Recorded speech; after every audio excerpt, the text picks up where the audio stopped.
No, no, I get up. No, no, no, no, I get up. No, no, can't deny it.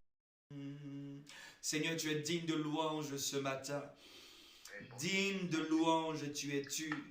Digne de louange es-tu ce matin. Nous voulons encore t'exprimer notre désir ardent, d'exprimer notre adoration. Bien-aimé, prends ce temps pour adorer ton Dieu, pour apprendre avec nous à l'art de l'adoration, l'art de la célébration à Dieu. Si tu avais même du mal à prier, tu peux suivre la manière dont nous sommes en train de prier, l'art de l'adoration, l'art de la contemplation, l'art de faire fi de toutes choses et de tourner nos regards vers lui, de tourner nos regards vers lui, de tourner nos cœurs vers lui. Nous voulons exprimer notre joie au Seigneur en toutes circonstances, en toute situation. Nous voulons bénir le nom du Seigneur. Béni soit celui qui vient au nom du Seigneur. Béni soit le Dieu qui est mort pour nous à la croix et qui est ressuscité, celui qui nous a donné la vie.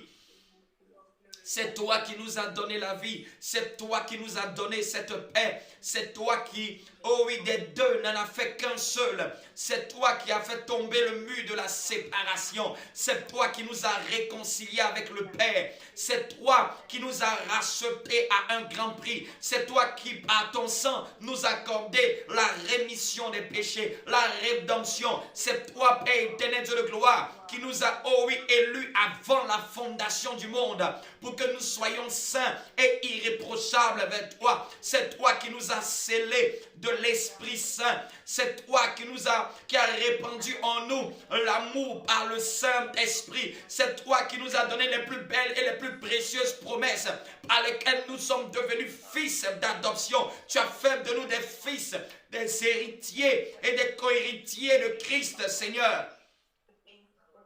Tu nous as donné, Seigneur Dieu de gloire, les prémices de ta gloire. Tu nous as fait connaître les arts de ton esprit. Tu nous as donné, Seigneur Dieu de gloire, d'être assis dans les lieux célestes en Jésus-Christ. Tu nous as donné d'être sauvés, d'être rachetés, d'être lavés, d'être purifiés, d'être, Seigneur, couronnés de gloire, couronnés de magnificence. Seigneur, la Bible dit que de peu, tu nous as fait inférieurs à toi. Tu nous as couronnés de gloire. Tu nous as couronnés de magnificence. Que ton nom est magnifique sur toute la terre. Magnifique tu es. Magnifique tu es. Comme David pouvait dire, je chanterai le nom du Très-Haut. Je célébrerai le nom de mon Dieu. Oh oui, Seigneur, tu es notre Dieu ce matin. Oh oui, si quelqu'un ne veut pas t'adorer, nous, tes enfants, nous voulons t'adorer. Nous reconnaissons que nous vivons à toi. Oh oui, pour toi et avec toi. Nous reconnaissons que nous ne sommes rien. Nous sommes que poussière et cendre. Mais toi, tu es Dieu. Toi, tu es Dieu. Dis avec moi, Seigneur, merci pour l'œuvre de la croix. Seigneur, merci pour l'œuvre de la croix. Amen. Nous allons prendre les Écritures.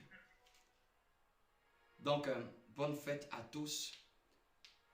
Amen. Nous commémorons la Pâque, l'Église commémore la Pâque. C'est un temps où nous voulons nous souvenir. Nous souvenir. Parce que l'être humain souvent oublie.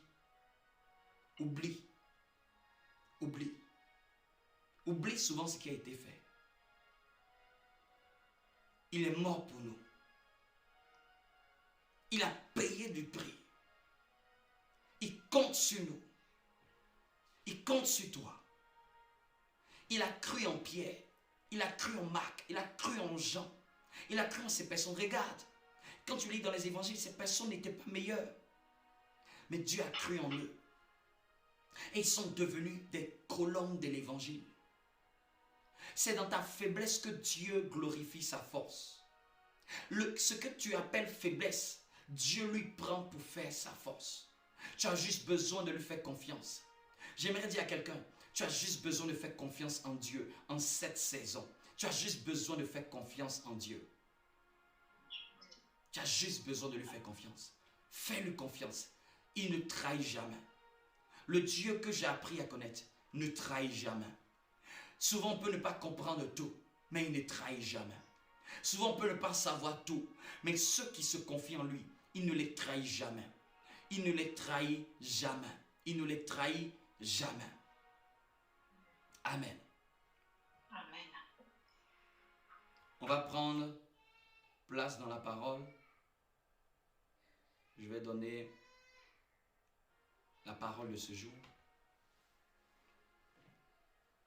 On est dans notre grande thématique, l'humilité. Et le titre de ce message aujourd'hui, ce serait Pâques.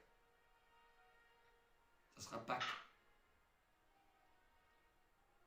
L'humilité de Jésus à sa gloire. L'humilité, Pâques 2 points, l'humilité de Jésus à sa gloire. La Pâques, c'est Pâques, l'humilité de Jésus. Dis avec moi, l'humilité de Jésus. L'humilité de Jésus. À sa gloire. Aujourd'hui, nous célébrons Jésus. Nous disons, il a le nom au-dessus de tout nom. Est-ce que vous savez que ça demandait une grande humilité, ce que Jésus a accompli. En tant que Dieu dans un corps humain. Parce que Jésus n'est pas venu en esprit. Hein? Jésus est venu en chair. Jésus est venu en chair. Jésus est venu en chair. Quand je dis Jésus est venu en chair, c'est-à-dire que Jésus a connu les mêmes douleurs. Jésus a connu les mêmes tentations. Il a connu les mêmes challenges qu'un être humain. Quelqu'un me comprend? Quelqu'un m'a dit que c'est parce que c'est Jésus. Non, il n'est pas resté en esprit. Il est venu dans un corps de chair comme toi et moi. Il a connu la vie sur la terre. Et il devait accomplir maintenant une mission sur la terre. Je n'ai pas dit dans le ciel, sur la terre. Je vous dis, et ce matin, ça sonnait dans mon esprit. Et je crois que quand des paroles sonnent dans mon esprit, c'est l'Esprit de Dieu qui me ramène. Parce que la Bible dit qu'il vous rappellera toutes choses. Il m'a rappelé ce verset. Il dit, regarde, l'humilité précède la gloire. Il m'a dit, fais attention à ce verset-là. Prenons ce premier verset. Donc j'ai dit, mon message, on est dans le thème de l'humilité. C'est pour ça qu'aujourd'hui, nous commémorons la Pâque. Mais nous allons voir l'aspect de Pâques, l'humilité de Jésus. L'accomplissement de la Pâque, c'est l'humilité de Jésus. On va voir un signe de l'humilité de Jésus. Pour ceux qui... je vous repartagerai le message qu'on a prêché l'année dernière sur la Pâque, où on a parlé d'un certain aspect. Je vous le partagerai pour ceux qui ne l'ont pas. Ça se trouve sur la chaîne YouTube pour que vous puissiez comprendre un autre aspect de la Pâque. Amen. Mais en cette année, nous allons développer un autre point. Amen. Donc pour ceux qui n'avaient pas écouté le message sur la Pâque, l'année dernière, on a prêché un excellent message par la grâce de Dieu. Et aujourd'hui, nous allons toucher un autre aspect. Nous allons toucher un autre aspect. Prenons ce verset. Prenons ce verset. Prête-moi ton attention, s'il te plaît. Prête-moi ton attention. Comme si tu regardais un film. Vous savez, les gens peuvent regarder des films pendant 2 heures. Mais vous imaginez, c'est quand c'est une prédication, ça te dérange. De faire 1 heure pour écouter une prédication. C'est qu'il y a un problème. C'est qu'il y a un problème. Nous tous, on peut s'asseoir devant une série vidéo pendant 2 heures. J'ai déjà regardé des épisodes enchaînés d'une série pendant plus d'1 heure. Souvent même, tu vas prendre tu prends quelque chose, mais tu es assis, tu regardes. Donc, vous qui dites que s'asseoir pour écouter une prédication, vous n'êtes pas à l'aise. Vous mentez. Vous êtes en train de vous donner des excuses. Vous êtes en train de dire au fait que c'est pour la parole de Dieu, vous n'arrivez pas à être concentré. Parce que pour un film, vous pouvez être concentré. Qu'est-ce qui fait que devant un film, devant une série, tu es concentré? Devant un court-métrage, devant un reportage, à la télé, tu es concentré. Ça ne va rien ajouter à ta vie. Et que tous les films que tu as regardés, là, même sur ton CV, tu ne peux pas le mettre. C'est une honte si tu mets ça sur ton CV. Regarde tous les films que tu as regardés dans ta vie. Si tu le mets sur ton CV, c'est une honte. Mais tu arrives à être concentré, t'asseoir dans le fauteuil. Et tu peux même expliquer même à la fin du film. Tu sais, il a fait ceci, il a fait cela. Comment ton cerveau arrive à être concentré dans un film? Et puis quand c'est zoom, une prédication, tu dis non, oh moi, je ne suis pas à l'aise, je ne suis pas habitué à ça, ça a trop duré. C'est faux. C'est ton âme qui est en train de dire qu'elle répugne la parole de Dieu. Et si tu n'arrives pas à la discipliner, tu vas te laisser avoir. Je veux parler à quelqu'un. Je suis en train de parler à quelqu'un. Si, à moins que si toi tu ne regardes jamais la télé, là je vais savoir. Mais si tu regardes la télé, si tu arrives à t'asseoir devant un reportage, tu arrives à t'asseoir devant un écran pour regarder un truc sur ton téléphone, autre chose, et tu arrives à être concentré. En tout cas, que celui qui n'a jamais regardé un film, lui il peut lui dire que déconnecte-toi. Mais si tu as déjà regardé un film, tu es qualifié pour me suivre jusqu'à la fin. Tu es vraiment qualifié pour me suivre jusqu'à la fin. Et le mensonge du diable, il ne faut pas l'écouter. Ah, non, c'est... J'arrive pas, je supporte pas. C'est trop long, ça prend du temps. Tu tombes dans un piège. Quelqu'un me comprend? Est-ce que quelqu'un me comprend? Amen. J'espère que ce n'est pas ton partage. Proverbe chapitre 15, verset 33. Proverbe chapitre 15, verset 33. Donc, suis-moi, sois concentré, prends quelque chose pour noter parce que ça, au moins, ça va ajouter quelque chose dans ta vie. Ça va ajouter quelque chose dans ta vie. C'est une sagesse de Dieu pour ta vie. Aimez qu'on vous donne une certaine sagesse. N'aimez pas les choses faciles. Proverbe 15, verset 33. Je lis la parole de Dieu. Je lis la parole de Dieu. Est-ce que vous suivez? Est-ce que vous suivez? Je lis la parole de Dieu. La Bible dit, la crainte de l'Éternel enseigne la sagesse. Ça, c'est pour la sagesse. La sagesse, la Bible dit que la crainte de l'Éternel enseigne la sagesse. Et l'humilité précède la gloire. L'humilité précède la gloire.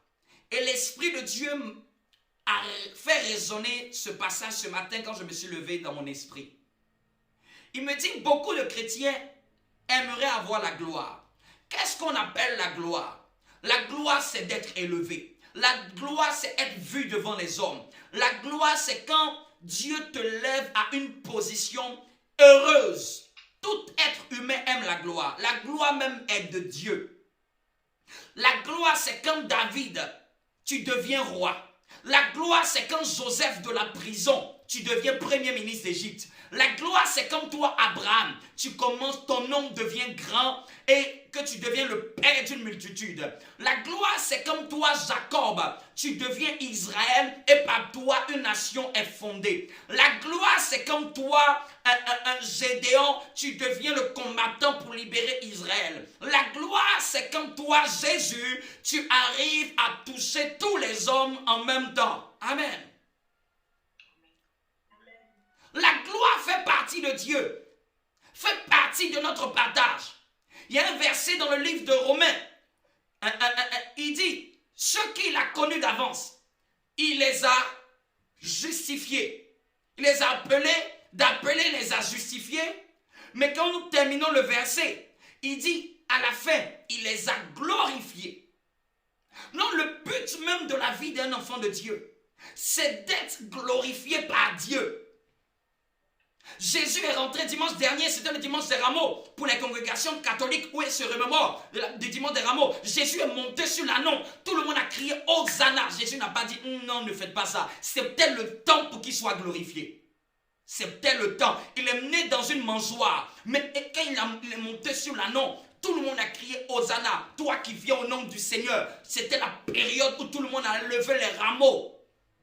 Tout le monde était heureux. C'était sa gloire. Il y a un temps dans la vie pour que Dieu te glorifie. La gloire, là, ça vient de la fabrication de Dieu. La gloire est plus que la réussite. La gloire, c'est le fait de bien finir. C'est le fait de bien finir sa vie. C'est le fait de bien finir sa vie en ayant accompli ce pour lequel Dieu t'a appelé. Amen. C'est notre partage. Même Jésus a dit, quand il fait la prière dans Jean 15, 16, il dit, Seigneur, la gloire que tu m'as donnée, je leur ai donnée. Donc si quelqu'un voulait faire par humilité, disant, non, moi je ne recherche pas la gloire est ton partage. C'est notre partage. Ceux qu'il a connus d'avance, à la fin, il les a glorifiés. Quelqu'un me comprend?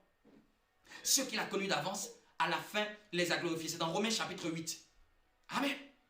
Il les a glorifiés. Donc, c'est-à-dire que c'est de Dieu, c'est du plan de Dieu de glorifier ses enfants. Quel père, tu peux lui dire, reçois la gloire, et cette gloire-là n'est pas dans la vie de ses enfants. Non, laissez-moi vous dire, Dieu n'est pas le seul détenteur de la gloire. C'est lui qui est l'initiateur, c'est lui qui la possède, mais la gloire, il la donne aussi à ses enfants. Si je suis un père, je possède la gloire, pourquoi je ne la donne pas à mes enfants? Quelqu'un me comprend? Quelqu'un me comprend? C'est pour ça qu'il est écrit, ceux qu'il a connus d'avance. Que retrouvons ce verset-là pour que ça parle à quelqu'un, pour que quelqu'un puisse comprendre que son terminus, c'est la gloire. Ta destinée, c'est d'être glorifié par Dieu. C'est d'être glorifié par Dieu. Il faut que tu le saches.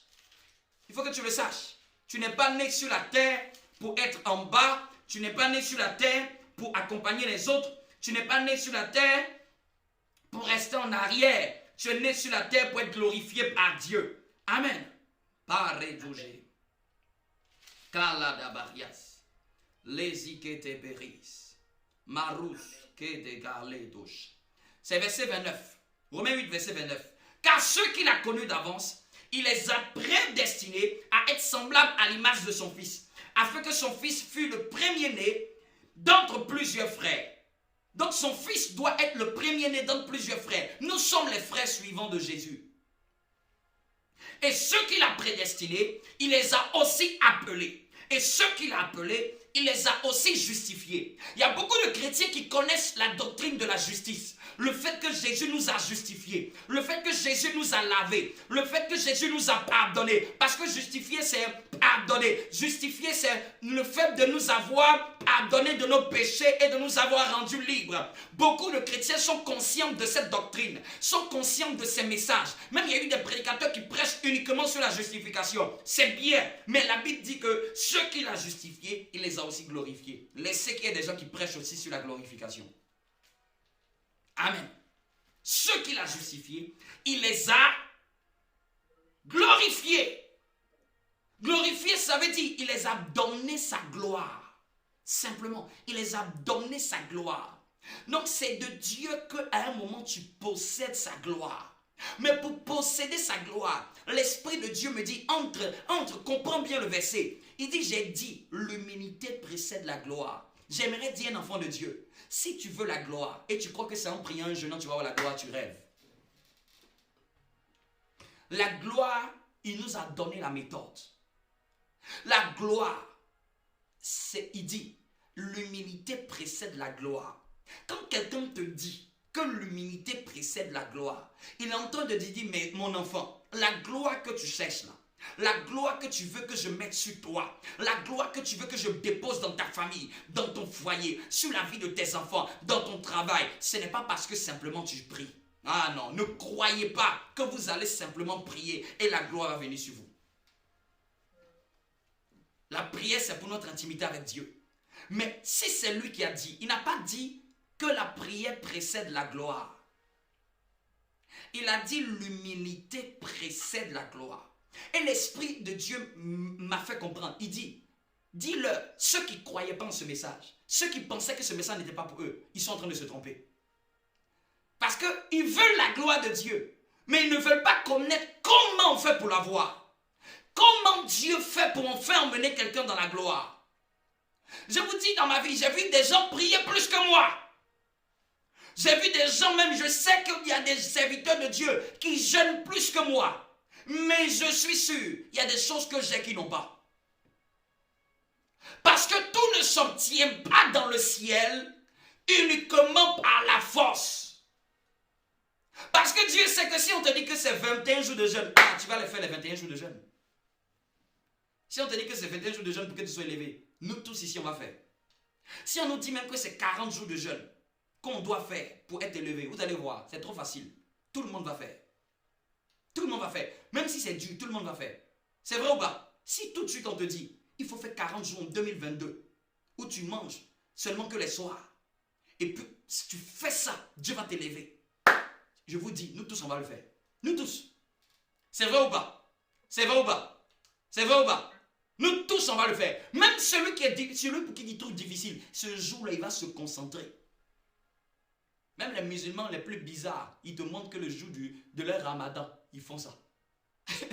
Amen. Même tes amis arabes les plus bizarres, le jour du ramadan, c'est comme s'il a l'onction pour faire le jeûne. Vous me comprenez? Vous me comprenez? Ce n'est pas ça. Ce n'est pas pour dire que de ne pas jeûner. On jeûne, on prie. Ça, c'est pour autre chose. Ça donne autre chose. Ça renouvelle la grâce. Ça renouvelle le feu. Chaque chose a son but dans le royaume. Chaque chose a son but dans le royaume. Quelqu'un me comprend? Chaque chose a son but dans le royaume. Donc, comprenez par exemple. Il dit l'humilité précède la gloire. C'est-à-dire qu'avant que Dieu te glorifie, il faut que tu aies validé l'école de l'humilité. C'est ce qui me charge de te dire. Avant que Dieu t'élève dans un domaine, il faut que précédemment, on ait trouvé dans ton caractère une forme d'humilité. Les méthodes de Dieu d'élévation, c'est lui qui les détermine. C'est lui qui les détermine. Fais ce que tu veux. Mais c'est la Bible qui a dit. L'humilité doit précéder la gloire. C'est la gloire que nous voulons. Moi-même, je veux la gloire. Hey, si tu ne veux pas, moi-même, je prends la tienne. Moi-même, je prends la tienne. Je décrète au nom de Jésus que l'humilité qui précède la gloire, là, soit ton partage. Amen. Maintenant, là, tu vas dire, quand on va dire que la gloire arrive, là, tu vas dire Amen. Tu vas dire maintenant, mais maintenant, ça c'est bien, ça c'est pour libérer la grâce. Mais maintenant, on te donne maintenant le caractère qui va t'emmener à cette gloire. Quel est le caractère qui m'emmène à cette gloire? Quelle est l'attitude qui m'emmène à cette gloire? Quelqu'un a dit, ton altitude est en fonction de ton attitude. Ton altitude. Ta capacité de monter est en fonction de ton attitude, en parlant du caractère. Comprenez ce que je suis en train d'enseigner. Celui qui pense que l'humilité dont on est en train de toucher, là, ça ne le concerne pas. C'est toi qui es le numéro 1 sur la liste. Parce que c'est toi qui seras en train de dire, Seigneur, je veux voir ta gloire, Mais la Bible te dit que l'humilité précède la gloire. Tu dois revenir en toi et voir dans quel domaine il me manque l'humilité. L'humilité ouvre les portes de la gloire. L'humilité ouvre le robinet de la gloire. Elle précède. Elle doit venir avant. Elle doit être là avant. Elle doit se placer avant la gloire. Elle doit être vue avant la gloire. Elle doit être remarquée avant la gloire. Elle doit être présente avant la gloire. Avant, pas après. Quelqu'un me comprend? Amen. Allons-y dans Philippiens chapitre 2. J'ai dit l'humilité de Jésus à sa gloire. Pâques. Tu crois que ça a été facile pour Jésus? Tu crois que ça a été facile? Laissez-moi vous dire, ça n'a pas été, même pour Jésus, ça n'a pas été facile. Même pour Jésus, ça n'a pas été facile. Dis avec moi, Seigneur, enseigne-moi l'humilité. Quand on dit précéder, c'est-à-dire que c'est ce qui doit être vu avant. C'est ce qui doit être vu avant. Je ne sais pas quelle porte de gloire doit s'ouvrir dans ta vie. Mais je t'annonce prophétiquement, si tu as l'humilité qui est demandée par Dieu, cette gloire va se manifester. La Bible ne ment pas. La Bible ne ment pas. Si la Bible dit que l'humilité précède la gloire, c'est-à-dire qu'il y a des gloires, quelle que soit la gloire. Quelle que soit la gloire c'est la réponse même de Dieu à quelque chose qui doit venir dans ta vie. Je vous le dis, ce pour lequel tu as prié, jeûné, tu as tout fait, et tu vois que ça ne vient pas, je t'annonce, comme prophète de Dieu, c'est un degré d'humilité qui te manque. C'est un degré d'humilité. Et tu vas comprendre. Parce que je vous ai dit, l'humilité, ce n'est pas de faire comme si genre... Souvent même parmi vous, vous allez dire non, mais moi, je ne suis pas orgueilleux. Le problème, c'est que tu penses que l'humilité, c'est comme un seul bonbon. Et parce que tu as manifesté l'humilité dans un domaine, tu crois que tu as l'humilité dans tous les autres domaines.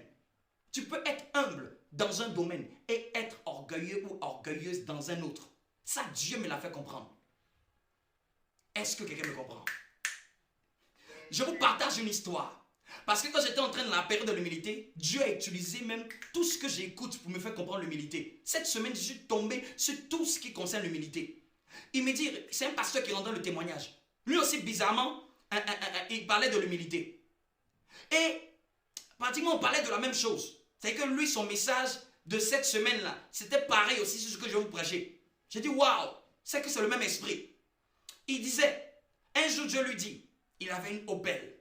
Dieu lui dit, tu sais quoi mon fils, prends la Opel, vends, donne-moi l'argent.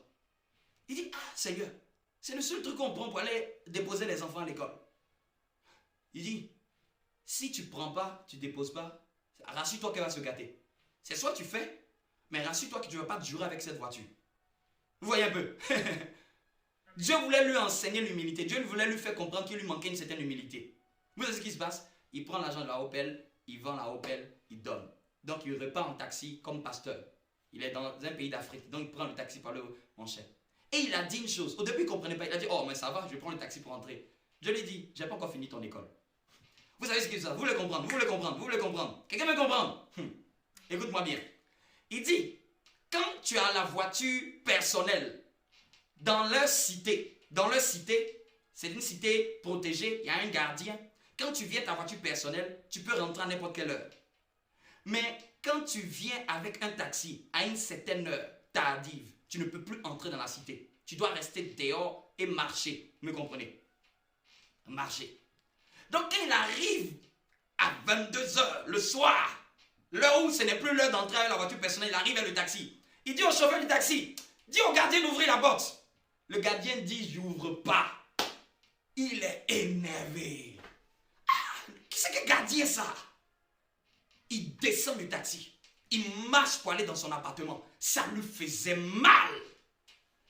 Et puis il a fait des courriers pour dire pourquoi le gardien va interdire que quelqu'un entre avec... Ah, vous êtes en train de comprendre. Pourquoi le gardien permet qu'à une certaine heure on ne peut pas entrer. Lui, il était pasteur. Ça l'énervait de descendre à un certain moment pour marcher, pour aller dans ça. Lui, il voulait entrer quoi. Il se disait, mais même si j'ai plus ma voiture, au moins j'entrerai le taxi quand même. Vous voyez un peu?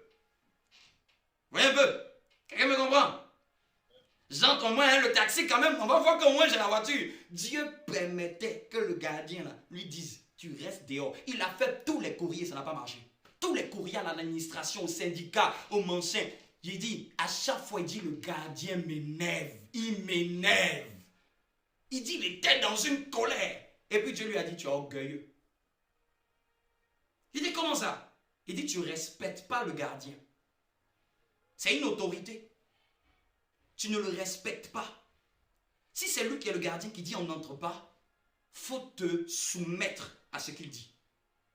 Vous savez ce qui s'est passé? Ça lui a pris du temps. Maintenant, il disait au taxieur, gare-moi. Il salue le gardien. Comment tu vas? Ça va bien. Mais il était énervé. Il a envie de le tuer, quoi. Il a fait ça pendant un temps.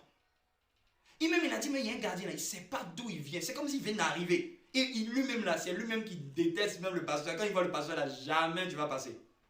Vous savez ce qui est passé?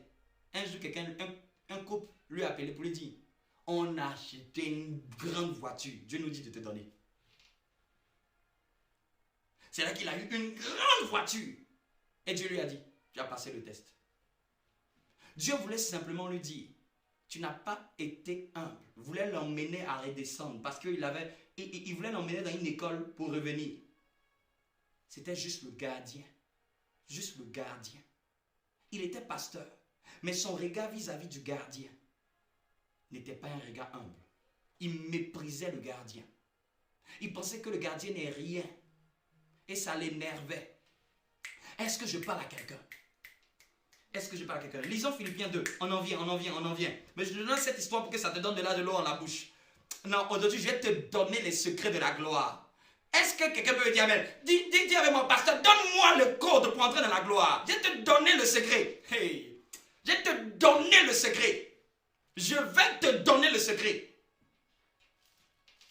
C'est les choses, ce que je suis en train de te donner là, ça va t'ouvrir des portes, tu n'as pas idée. Ça va t'ouvrir des portes, tu n'as pas idée. Ça va vous ouvrir des portes. C'est la méthode de Dieu pour élever. C'est la méthode. Dieu a sa méthode. Donne-lui cette permission. Il a son école pour élever ses enfants. Il a son école. Aujourd'hui, je vais te donner les choses. On va se donner les choses. On ne va pas simplement dire reçois la gloire, mais on va t'expliquer comment on entre dans la gloire. Oui, n'aimez pas simplement l'école où on vous dit reçois la gloire, l'élévation, puis tout le monde dit seulement amen. Mais maintenant l'enseignement est là pour te donner les clés pour entrer dans la gloire. Et la Bible dit l'humilité. Amen. Hier encore, je tombais par hasard. C'était sur mon TikTok. Et bizarrement, le TikTok s'est ouvert. Paf, c'était un pasteur, il parlait de l'humilité. Il a même détaillé. Il a dit quelque chose que je connaissais. Et je crois que c'est Dieu qui voulait que j'entende. Il a dit, dans la racine du mot humilité, vous savez c'est quel mot qui se trouve dedans? Vous savez quel mot? Dans la racine du mot humilité, on retrouve le mot humus. Humus. Ceux qui vous rappelez des études en biologie ou en botanique, humus fait référence à quoi? Humus fait référence à quoi? L'humus fait référence à quoi? L'humus fait référence à quoi? À l'homme, non? Humus. Si vous n'avez pas me regarder, humus fait référence à la terre. Humus. On va mettre un peu d'humus quelque part. Fait référence à la terre. Et regardez, la terre, tu marches sur elle, elle ne parle pas. Les gens crachent sur la terre, elle ne dit rien. Les gens jettent tout ce qu'ils veulent sur la terre, elle ne dit rien. Si dans ta dimension d'humilité, tu n'es pas comme la terre, tu ne vas jamais porter toute la gloire de la terre. Regardez la terre, celle qui porte les plus beaux arbres, les plus beaux buildings, les plus beaux... montre-moi tout ce qu'il y a sur la terre. C'est la terre qui le porte. Mais la même terre, on piétine, on crache, on verse des choses. Mais c'est la même terre qui porte les plus gros bâtiments du monde. Les plus gros bâtiments du monde ne sont pas suspendus. Quelqu'un me comprend? Les gens versent de l'eau sale sur la terre. Mais vous allez dans des endroits, il y a des mers. C'est des mers divines. Tu vois dans des photos, tu dis, hey, comment Dieu a pu créer un truc comme ça? Quelqu'un me comprend? Tu vois la couleur bleu turquoise. Mais sur la même terre, Dieu me dit, on verse de l'eau sale. Toi qui veux être élevé, toi qui veux porter des grandes choses, à quel point tu peux avoir l'humilité de la terre? À quel point tu peux avoir l'humilité de la terre?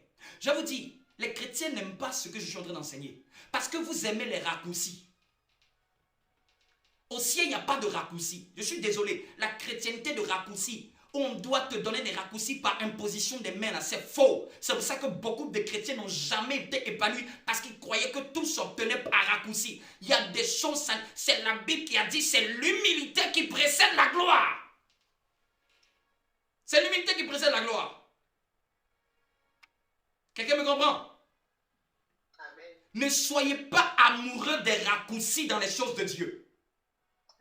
Ne soyez pas amoureux. C'est l'amour des raccourcis qui emmène à faire des bêtises dans le milieu du Christ. Vous allez croire que non, on va me donner une telle potion. Je crois même aux huiles. Je crois aux actions prophétiques, mais je ne crois pas à la bêtise. Je crois qu'on peut poser une action pour permettre à quelqu'un d'entrer dans certaines choses. Mais ce n'est pas une doctrine pour des bêtises. Tu vois des bêtises. Les gens qui mettent, tu vois, un homme de Dieu, il prend de l'eau bizarre, il met dans sa bouche, il crache sur la tête des fidèles. Tu vois ça sur les réseaux. Ou il prend son pied, il met sur la tête des fidèles. Vous savez quoi? C'est la bêtise. C'est quand les gens sont amoureux des raccourcis. Quand ils sont amoureux des raccourcis, ils aiment les ministères à dimension sorcellérique. Non, il faut que non. Vous allez, pour que tu aies la gloire, on va aller te laver dans l'eau des Caraïbes. On va te laver dans l'eau qui est sortie de la bouche du crocodile. C'est quand cette eau-là va te toucher, tu vas être béni. Et puis tu vas avoir des chrétiens qui vont aller dedans. C'est les amoureux de raccourcis qui sont victimes de ces choses. Et la plupart du temps encore, c'est moyenner finance. Dis avec moi, pourquoi je n'aime pas la partie où on m'enseigne comment entrer dans les choses et puis j'aime les choses bizarres. N'aimez pas payer pour des choses bizarres pour une gloire. C'est faux, c'est pas biblique. C'est pas biblique. Même quand Jésus a posé des actions, il n'a jamais moyenné finance. Et puis ils aiment quand on dit non, c'est au moins 1500 €. Et puis il a l'impression que, donc c'est que ça doit être spécial. Il est venu avec une huile de Jérusalem, bien aimé. Chez moi à la maison, c'est rempli d'huile de Jérusalem. Je paye, il ne fait pas vendre ça à quelqu'un. Je prends ça juste parce que j'aime, c'est tout. C'est tout. Mais il y a des gens qui vont venir te dire, cette année, regarde, si tu prends un peu seulement, tu mets ça sur ton front, l'huile de Jérusalem, tu vas voir, tu vas entrer dans des gloires. Les trucs que les marchands vendent à Israël, à Tel Aviv, juste pour leur commerce, les gens vont prendre ça pour faire genre huile de gloire. C'est une huile. C'est comme tu vas en voyage, tu prends une écharpe, c'est tout. Quelqu'un me comprend? C'est pas parce que c'est quitté à Jérusalem et puis on va te blaguer. Non, si tu oins ton pied avec ça, tu vas voir, tu vas avoir la grâce de Dieu dans les affaires. Je vous dis, les chrétiens, ils aiment beaucoup ces genres de choses. Si tu mets ça un peu sur ton oreille, tu vas voir, l'Esprit de Dieu va te parler. On n'a pas besoin d'artifice pour les choses de Dieu. Quand il dit on n'a pas besoin d'artifice là, ce n'est pas les artifices qui font que Dieu vienne. Tu peux avoir toutes les huiles. Si le Saint-Esprit ne veut pas les toucher, ne les touche pas. Tu peux avoir toutes les eaux. Si le Saint-Esprit ne veut pas se déposer, l'eau ne sera plus rien. Ce n'est pas la chose qui fait la valeur. C'est le Seigneur qui vient sur cette chose qui donne la valeur. Quelqu'un me comprend? Amen. Quelqu'un me comprend? Amen. Amen. Ce qui donne de la valeur aux actions, c'est le Seigneur qui vient. C'est tout. C'est tout. C'est tout. Donc, aimez. Donc, Philippiens chapitre 2. Philippiens chapitre 2. Philippiens chapitre 2. Est-ce qu'on y est? Est-ce qu'on y est? On y est. Donc, j'ai dit que si tu n'as pas l'humilité de la terre, l'humilité de la terre, c'est l'humilité qui... Regarde la terre. Qu'est-ce qu'elle ne supporte pas?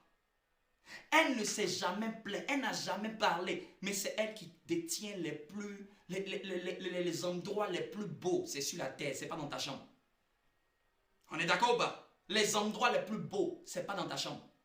C'est sur la terre. Amen. C'est sur la terre.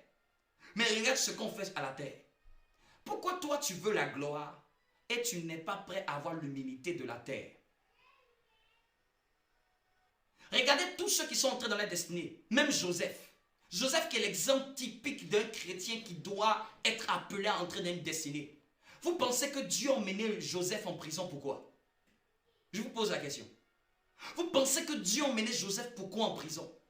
Vous pensez que Dieu l'a rendu esclave chez Potiphar pourquoi? Joseph, quand il était à la maison, il était orgueilleux. Joseph ne travaillait pas comme ses frères. La Bible dit que Jacob l'avait eu dans sa vieillesse. Quand vous avez un enfant dans la vieillesse, en d'autres termes, c'est un bébé gâté. Il avait une tunique multicolore, une tunique qu'on donne aux héritiers. Le père lui a donné au dernier enfant qu'il avait dans sa vieillesse. Il lui donne une tunique multicolore qu'il n'a jamais donné à Ruben. Il n'a jamais donné à Judas. Il n'a jamais donné aux aînés. Mais il donne ça à son petit gâté. Petit gâté. Vous tous qui avez eu une éducation, qui avez eu une éducation d'enfant gâté, Dieu va vous façonner. Dieu va vous façonner. Ou vous avez toujours eu les choses que papa vous donne, maman vous donne. Quand vous allez venir à l'école de Dieu, laissez Dieu vous éduquer. Joseph était comme ça. Joseph était comme ça. À un point que tout ce qu'il voit, il raconte. Tout ce qu'il voit, il va dire, papa, J'ai vu Ruben faire ça. J'ai vu Judas faire ça. La Bible même dit que Jacob aimait Joseph plus que tous les autres. Donc il avait un amour et un privilège dans la maison que les autres n'avaient pas. Dieu savait, si avec ce caractère-là, si je veux faire de lui une grande nation, il va détruire. Dieu a dû l'isoler. Dieu a dû l'expatrier. Dieu a dû, s'il a dû être esclave, je crois la Bible, si Joseph a dû être esclave, c'est que Joseph ne faisait pas les tâches sur le baptême à la maison. Oui. Si Joseph a dû être esclave dans la main de Potiphar, c'est que Joseph avait raté l'école de faire les tâches sur le baptême à la maison. Il y a des gens chez vous, vous n'avez jamais, il y a certaines tâches, vous ne descendez pas dedans. C'est à l'église que Dieu va faire votre école. Dieu va faire votre école. Ce que tu as fui à la maison, c'est à l'église que Dieu va te faire. Va te faire recommencer cette école. Non, ça c'est pas pour moi. Ça c'est pas pour moi. Et puis tu veux la gloire. Je crois que si Joseph a dû être esclave dans la maison de Potiphar, pour travailler dans les champs, c'est que Joseph, regardez même dans la Bible, ses frères étaient allés travailler, mais lui il était à la maison. C'est son père qui lui a dit, va prendre nouvelle de tes frères. En d'autres termes, Joseph ne faisait pas les corvées. Il y avait, tout le monde travaillait, mais Joseph ne travaillait pas. Quand je dis travaillait pas, c'est-à-dire qu'il ne faisait pas les tâches pénibles comme les autres. Joseph, lui, il prenait bien soin, ses ongles étaient encore bien lisses. Il regardait dans la paume de ses mains, c'était bien. Mais tu prenais la paume de Ruben, c'était dur, parce qu'il partait paître les brebis.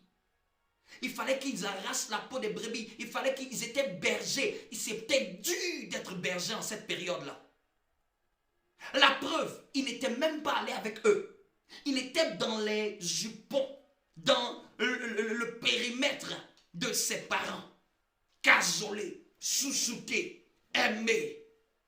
C'est bien, mais si tu dois être élevé par Dieu, Dieu va te faire passer dans son école. Dis avec moi, Seigneur, fais-moi passer dans mon école pour la gloire. Beaucoup d'entre vous, votre problème, vous ne passez pas dans l'école de Dieu et vous voulez la gloire. Je vous le dis, n'aimez pas seulement qu'on dise reçois la gloire. Il faut plutôt chercher l'humilité de cette gloire. Après qu'on ait libéré la gloire sur toi, pose-toi la question, quelle est l'humilité de cette dimension? Quelle est l'humilité de cette dimension? Quelle est l'humilité de cette grâce? Dans quoi ne suis-je pas assez humble pour que Dieu me prive de cette gloire? Est-ce qu'il n'est pas encore validé chez moi pour que Dieu me prive de cette gloire?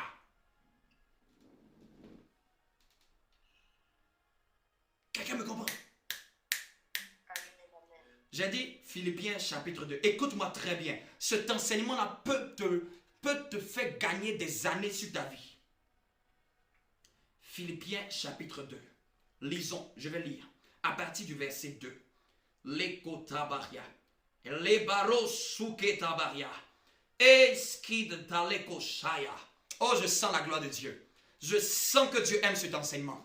Je sens que l'Esprit de Dieu... J'ai dit, reçois cette grâce de l'humilité. Reçois cette grâce au nom de Jésus. Reçois cette grâce de vivre l'humilité de cette gloire. Je ne sais pas la gloire que tu es en train de chercher parce qu'elle est de Dieu. Mais je prie que Dieu ouvre tes yeux, que tu découvres l'humilité qu'il te faut pour cette gloire. Amen.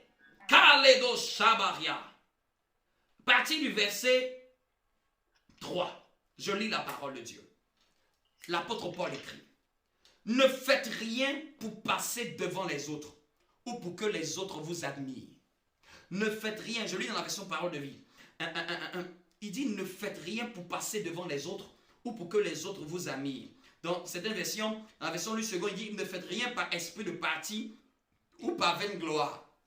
Difficile à comprendre. C'est pour ça que je prends la version parole de vie. Ne faites rien pour passer devant les autres.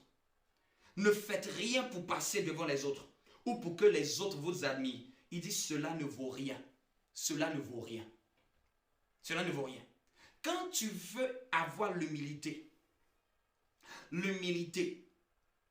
va te faire que tu dois voir, est-ce que quand je fais ça, c'est dans le but par rapport à autrui? Tu veux ça, cette chose-là, est-ce que c'est pour montrer à quelqu'un? C'est pour prouver quoi à qui? Quand c'est dans le but de vouloir te comparer avec autrui, la Bible dit ne fais rien. C'est que ta motivation n'est pas une motivation humble. Là, ici, il s'agit des motivations.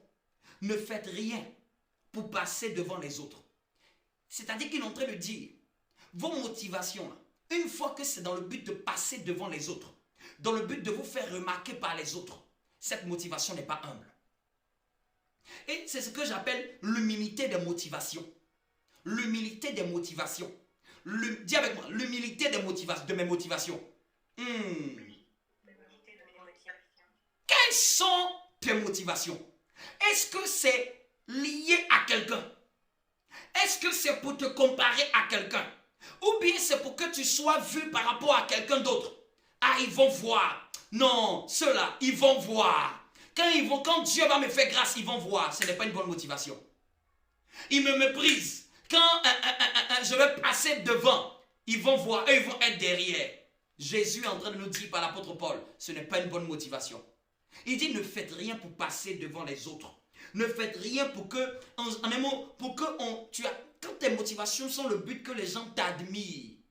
Même quand vous venez à l'église, quand vous faites quelque chose que vous voulez qu'on vous admire, l'Esprit de Dieu est en train de dire, votre motivation est mauvaise.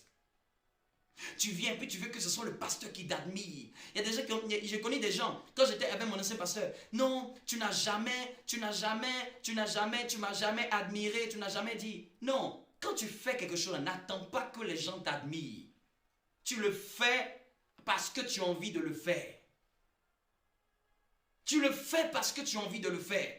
Tu ne le fais pas pour attendre de l'appréciation des autres. Tu n'attends pas une admiration des autres. On ne m'a pas admiré. On ne m'a pas apprécié. Il y a des gens, même quand ils s'habillent pour que tout le monde dise, oui, tu es beau, tu es belle. Quand on ne leur a pas dit ça, ça les énerve, ça les dérange. C'est que ta motivation n'était pas pure. C'est que dans tes motivations, il y a une motivation qui manque d'humilité. On ne fait pas les choses pour que les gens nous admirent. Si tu attends que les gens t'admirent, tu ne vas jamais rien faire. Si tu attends que les gens t'apprécient, tu ne vas jamais rien faire. Dans les choses de Dieu, on ne fait pas des choses par compétition. On ne fait pas des choses pour être vu des autres. On ne fait pas des choses pour être admiré des autres. On ne fait pas des choses pour que les autres nous regardent. On ne fait pas un travail. Même toi qui attends de travailler bien, pour qu'on voie que tu travailles bien, c'est une mauvaise motivation. C'est pour ça qu'il y a des chrétiens qui ne sont pas bénis professionnellement. Parce qu'ils attendent que le patron soit là pour donner le meilleur d'eux. Ils ne savent pas faire le meilleur d'eux même à son absence.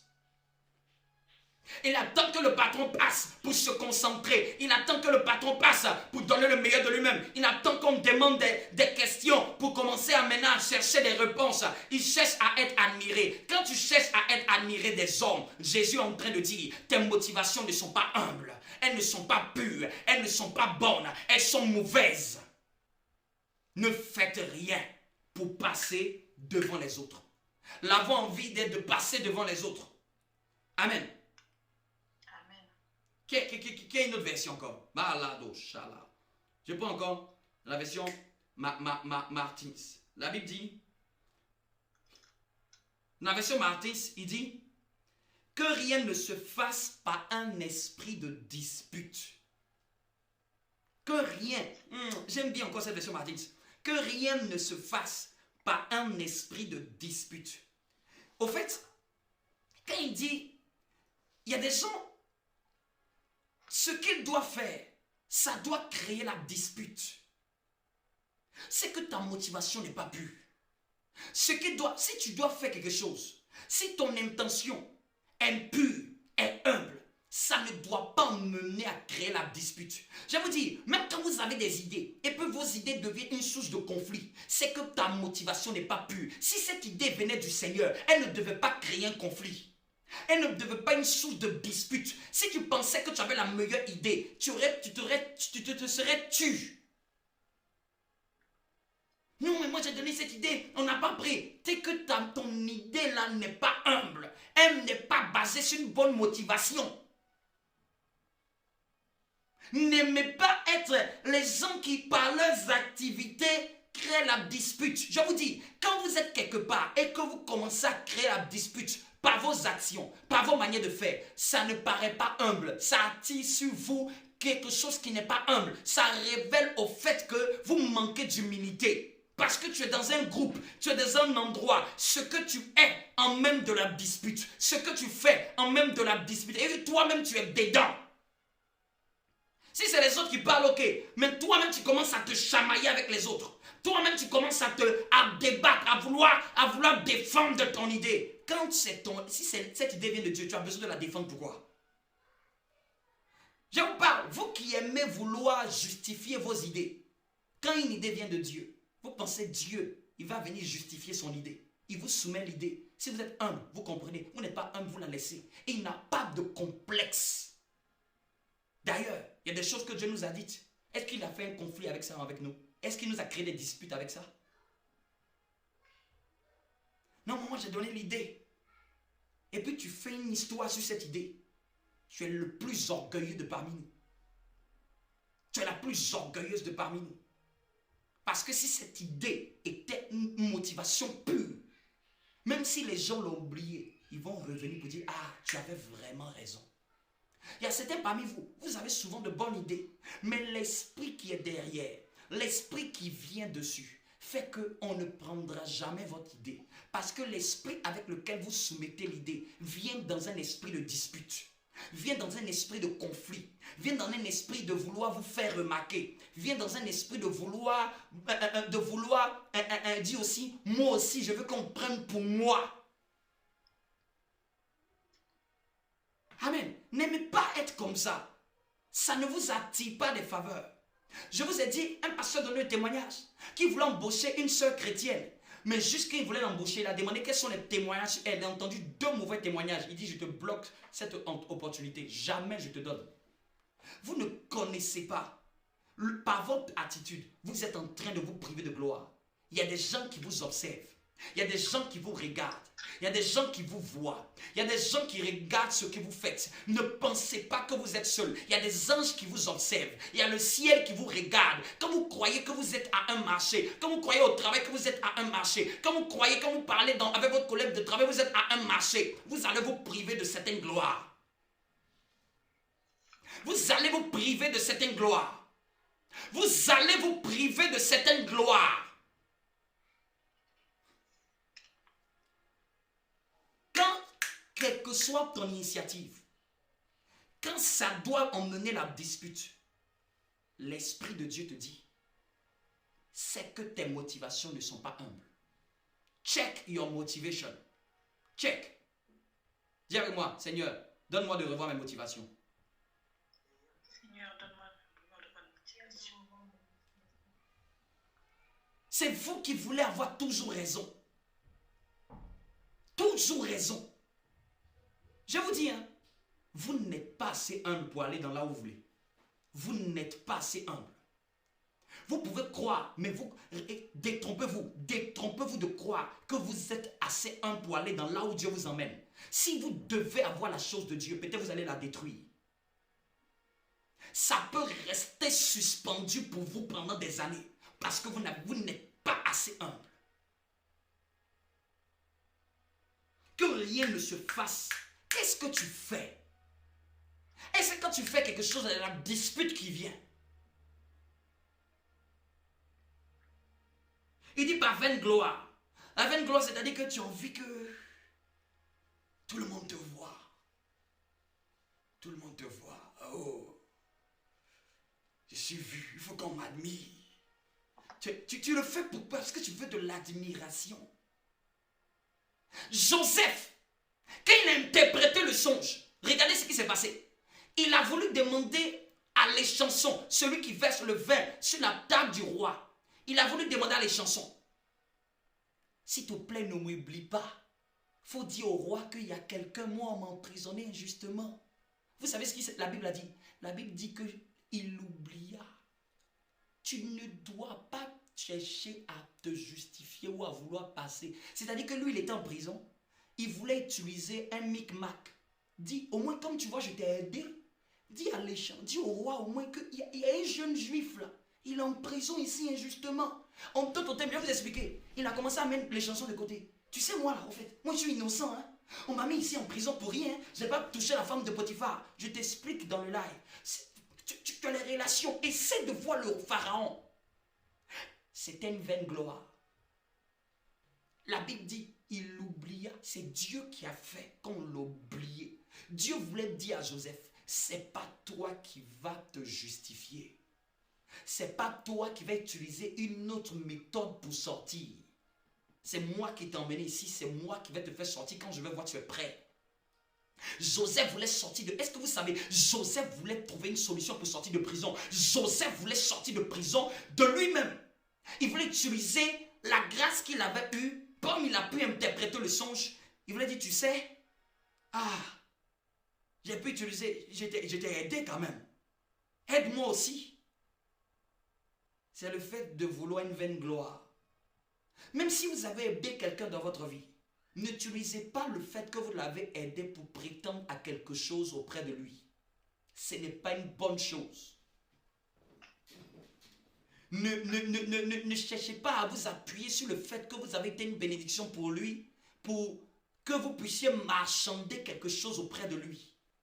Tu vois, je t'ai fait ceci, donc il faut me rendre aussi pareil. Non, Jésus est en train de nous dire, ce n'est pas une bonne humilité. C'est une motivation qui paraît peut-être bien devant les hommes, mais pour lui, son école, ce n'est pas la bonne attitude. Je vous donne encore le deuxième. On peut avancer? Est-ce qu'on peut avancer? Est-ce que je parle à quelqu'un ce matin? J'ai dit, je vais te donner les clés de la gloire. Quelqu'un m'a pas dit amen. Je vais te donner les clés de ta gloire. Amen. Les clés de ta gloire. Amen. On continue. On continue. La Bible dit que, on continue. Il dit, mais que l'humilité vous fasse regarder les autres comme étant au-dessus de vous-même. Aïe! Que l'humilité vous fasse regarder les autres comme étant au-dessus de vous. Ça, c'est une autre forme d'humilité. L'humilité qui fait que tu apprends à voir une grandeur dans les autres. L'humilité qui emmène à voir une grandeur dans les autres. Je vais vous donner ce témoignage de ce pasteur. Il n'avait pas cette humilité. C'est pour ça que quand il venait, et puis le gardien lui dit, n'entre pas. Ça l'énervait parce qu'il ne voyait pas au gardien quelqu'un d'important. Mais tu es un simple gardien de cité. Je vous dis, dans votre vie, à quel point vous avez méprisé quelqu'un parce qu'il était insignifiant. Je disais ça dimanche dernier. Vous allez à la police, vous allez à la préfecture, vous allez dans l'administration. Parce que ces personnes sont là devant vous, vous ne voulez pas les écouter. Vous ne voulez pas les obéir. Vous trouvez qu'ils sont insignifiants.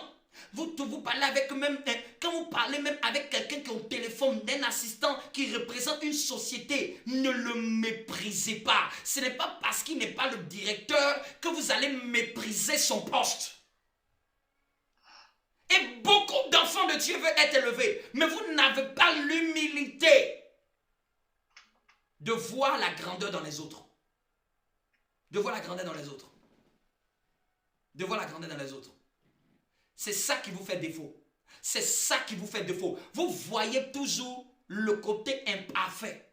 Mais vous n'arrivez pas à voir. Je vous dis, si vous n'arrivez pas à voir la chose qui va faire que vous allez célébrer la personne, vous allez rater votre école d'humilité. Quelqu'un me comprend? Je vais donner un exemple. Je donne un exemple pratique. La plus grande star musicale peut venir dans l'église. Vous savez qui sera sa responsable? Ce sera ma femme qui sera sa responsable musicale. Mais si elle apprend à dire que non, moi tu sais, moi je sais chanter. Et que toi, tu n'as pas une belle voix comme moi. Elle ne va jamais diriger quelque chose à l'église. Parce que les compétences, elle ne sait pas pourquoi le pasteur a mis cette soeur pour être responsable. S'il a mis, c'est parce qu'il a dû voir une qualité qu'elle a.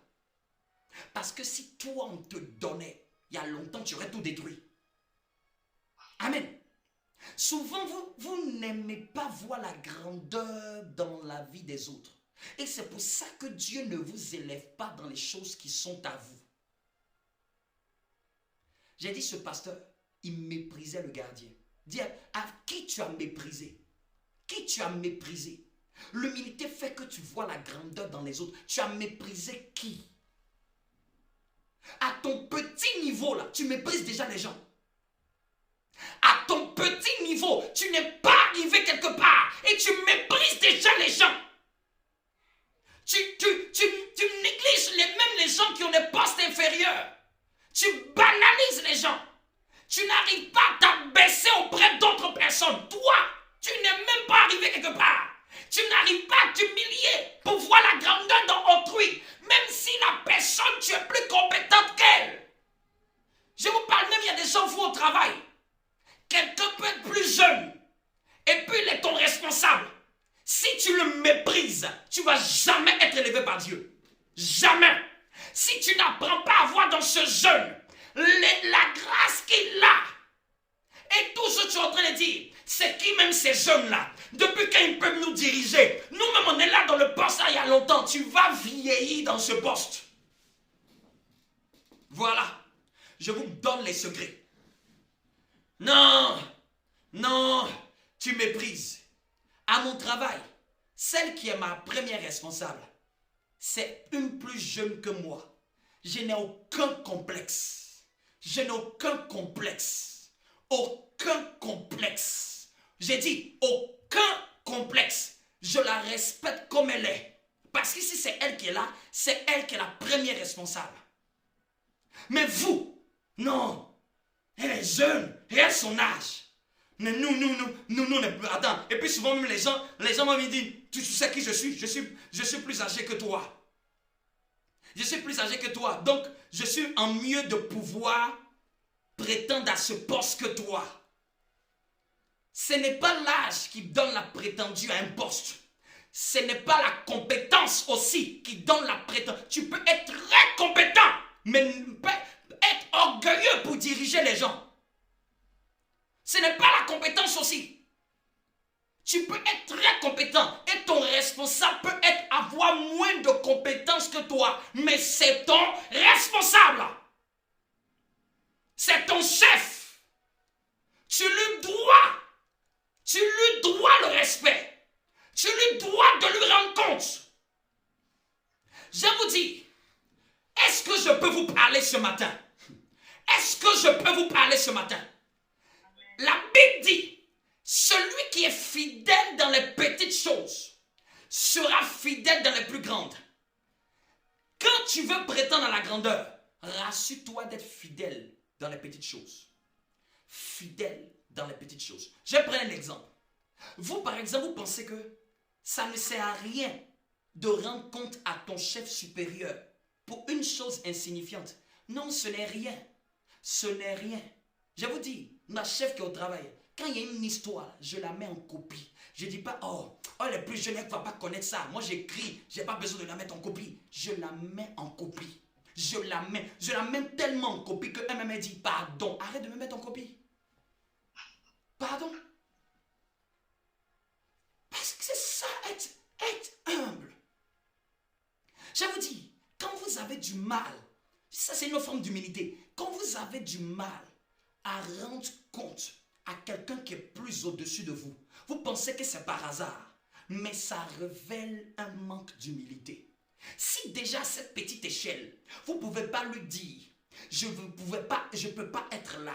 Si déjà à ce petit niveau, vous ne pouvez pas lui dire, je ne serai pas présent. Vous n'arrivez pas à rendre compte. Vous n'arrivez pas à vous dire que vous avez un compte à rendre. Vous voyez qu'il y a des gens, ça les dérange de rendre compte. Ça les dérange de dire que je ne peux pas, ou bien je ne serai pas.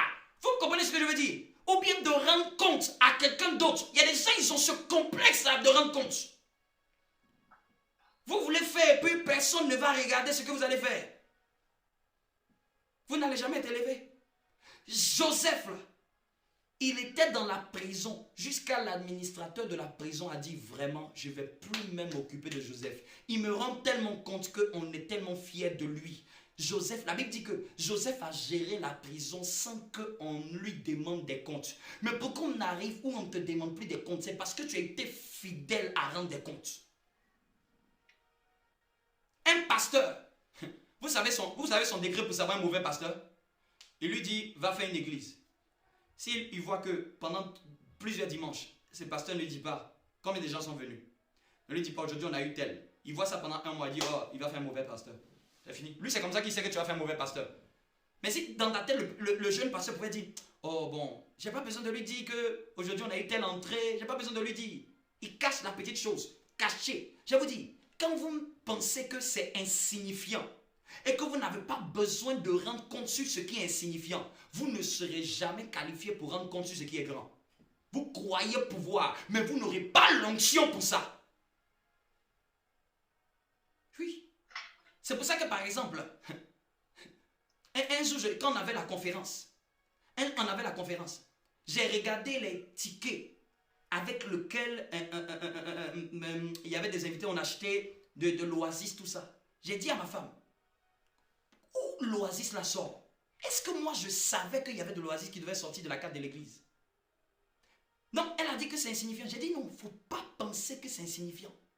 Si aujourd'hui, avec ce budget de l'église, si n'importe qui doit utiliser n'arrive pas à rendre compte pour le petit, ce n'est pas quand l'église va devoir gérer des millions d'euros que quelqu'un va être fidèle. C'est insignifiant. Hein? Une canette d'Oasis, c'est insignifiant. Mais quelle est l'humilité de rendre compte à son supérieur? Voici ça, j'ai fait. C'est comme ça, comme ça, comme ça. Voici ceci. Ou bien, même quand tu sais que il y a une réunion, tu ne peux pas être là. Et puis tu n'informes pas. Et puis tu te dis, bon, oh, comme c'est l'église Nation Sainte, ils sont encore jeunes, je n'ai pas besoin. Tu ne seras jamais qualifié pour pouvoir gérer une réunion quand on sera grand. Jamais. Moi, c'est ce degré-là que je vois pourquoi on manque d'humilité. Parce que tu négliges. Parce que tu crois qu'au fait, parce que ce n'est pas solennel. Je vous parle même vous tous qui savez. Quand vous avez une réunion quelque part, quand vous ne pouvez pas être là, informez que vous ne serez pas là. Ce que vous ne faites pas au travail, si vous le faites à l'église, vous êtes en train de révéler votre orgueil caché. Vous êtes en train de dire que vous méprisez ces choses. Vous êtes en train de dire que vous banalisez ce qui est en train de faire. Ce n'est pas parce que ça n'a pas un caractère solennel que vous allez mépriser les choses. L'humilité qui vous fait voir les autres comme étant au-dessus de vous. Ce n'est pas parce que ce n'est pas un chef qui est en train de taper sur la table. Vous attendez, n'aimez pas que vous ayez un chef qui est en train de vous poursuivre, de vous demander tu es où, tu es où, tu es où à chaque fois. Vous qui aimez à chaque fois qu'on vous demande tu es où, tu es où, tu es où. Vous êtes en train de révéler que vous méprisez les autres qui sont devant vous. L'humilité qui vous fait mépriser ne vous fait pas voir la grandeur. Vous ne pouvez pas voir la grandeur dans les autres. Est-ce que je parle à quelqu'un? Est-ce que je parle à quelqu'un? Est-ce que je parle à quelqu'un? Je vous continue. Je vous lis pour continuer. Laissez-moi quelques minutes. On va chuter. Amen. Vous permettez? Quelques minutes, on va chuter. Amen. Est-ce que tu es toujours là? Verset qui suit. On est toujours dans... J'ai dit l'humilité qui vous fait regarder les autres comme étant au-dessus de vous. Que chacun de vous, au lieu de considérer ses propres intérêts, considère ceux d'autrui. Que chacun de vous, au lieu de considérer ses propres intérêts, considère ceux d'autrui. Ça c'est le verset 4, toujours de Philippiens. Il dit ne regardez point chacun avec votre intérêt particulier, mais que chacun ait égard aussi à ce qui concerne les autres. Avoir égard à ce qui concerne les autres. Ça, on avait même touché la fois dernière. C'est-à-dire que l'humilité t'emmène à avoir égard pour les autres. Les gens qui disent que non, j'ai pas besoin des autres, les autres ne sont rien. Tu ne peux rien sans les autres, je te dis ça. Tu ne peux rien sans les autres. Tu ne peux rien accomplir sans les autres. Joseph a eu besoin que les chansons se rappellent par la grâce de Dieu qu'on le présente à Pharaon. C'est Pharaon qui a dit à Joseph, après toi il n'y aura personne d'autre. Il ne s'est pas élevé lui-même. Daniel a eu besoin du roi pour être élevé. Tu ne peux pas être élevé sans les autres. Tu ne peux pas être élevé sans les autres. Moi, je vis ma vie chrétienne, je n'ai pas besoin des autres, j'ai pas besoin des autres. C'est un manque d'humilité. C'est de l'orgueil. N'a pas besoin des autres. La femme qui avait besoin d'un miracle a dû aller prendre les vases chez les voisins. Son miracle ne s'est pas fait tout seul. Elle avait l'huile, mais elle avait besoin de vases. Les autres vont te donner des vases. Les autres vont te donner des vases. Les autres vont te donner quelque chose que tu n'as pas. Les autres vont t'apporter quelque chose que tu n'as pas. Les autres vont t'enseigner quelque chose que tu n'as pas. Vous qui même, je parle aux gens de l'église, vous qui êtes dans l'église, vous croyez que c'est seulement le pasteur qui doit vous apporter des choses. Tu n'as pas idée. Ma femme peut t'apporter quelque chose que tu ne vas jamais avoir. Que moi, je ne te donnerai jamais. Oui. Parce que si seulement tu crois que c'est seulement le pasteur, parce que c'est lui qui est devant, ma femme peut t'apprendre des choses. C'est tout vous qui n'êtes pas mariés, elle peut t'apprendre des choses. Parce qu'elle a l'expérience. Elle peut t'apprendre des choses. Parce que ça fait 7 ans qu'elle est dans un foyer. Toi, tu n'as pas encore fait 7 ans dans un foyer. C'est-à-dire qu'il y a une expérience, si tu veux, tu n'as pas. Si tu veux prier jeune, il y a une expérience de 7 ans de foyer. Toi, tu n'as même pas encore d'enfants, tu n'as pas encore 2 enfants. Tu n'as même pas géré un foyer qu'à 7 ans. Donc, il faut lui demander, c'est que chez elle, il doit avoir un secret pour tenir un foyer. Oui.